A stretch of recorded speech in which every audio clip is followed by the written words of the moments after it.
You know that feeling, right? You leave a coffee catch up with an old friend, and instead of feeling energized, you actually feel more drained than before.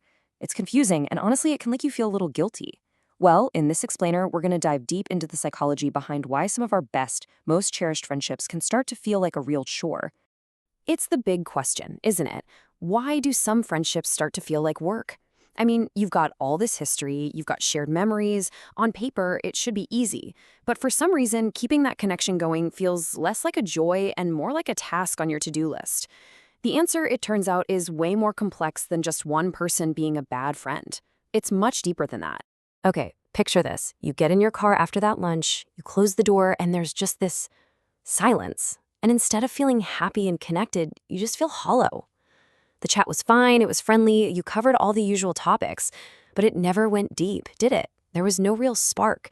It feels like you were performing the idea of friendship, and that performance is absolutely exhausting. This feeling, this experience, we can actually give it a name. Let's call it a familiar disconnect. It's familiar because, hey, this is someone you know inside and out. But it's a disconnect because that substance, that real emotional and intellectual connection, it's just not there anymore. So let's break down what that actually looks and feels like. Do any of these hit a little too close to home? Like when their name pops up on your phone and your first feeling isn't excitement, it's obligation. Or when you realize your conversations just circle the same safe, worn-out topics over and over. Work, the weather, that one show you both watch. It feels like you're reading from a script, right? In all of these things, they all point to that one big problem: a lack of a deep, truly meaningful connection.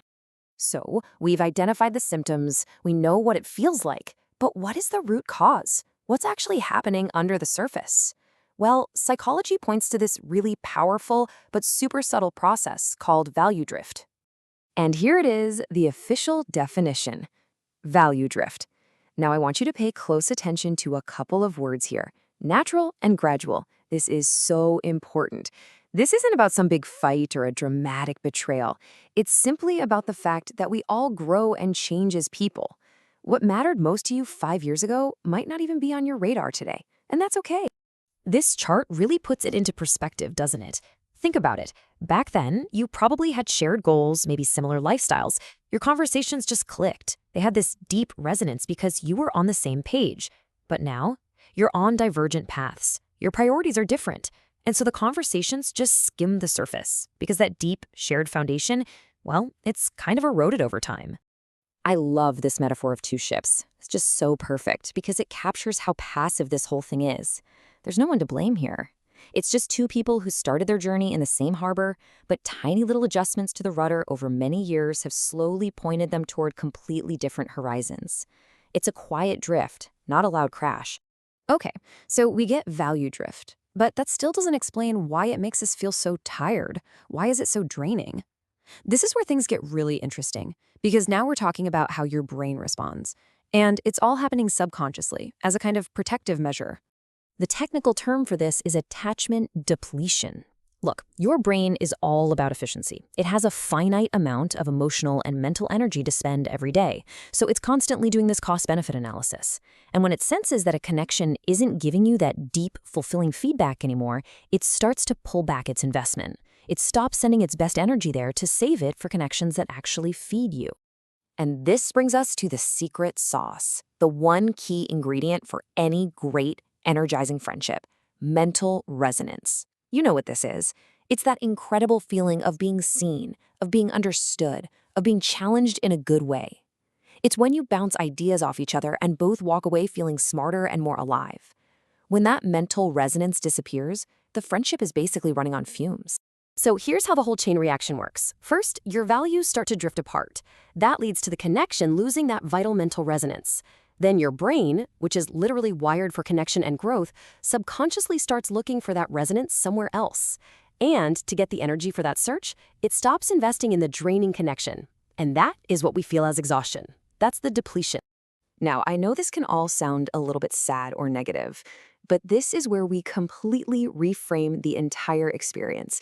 Because this isn't a story about failure. This is a story about personal evolution. So let's keep this core idea in our minds: mental resonance.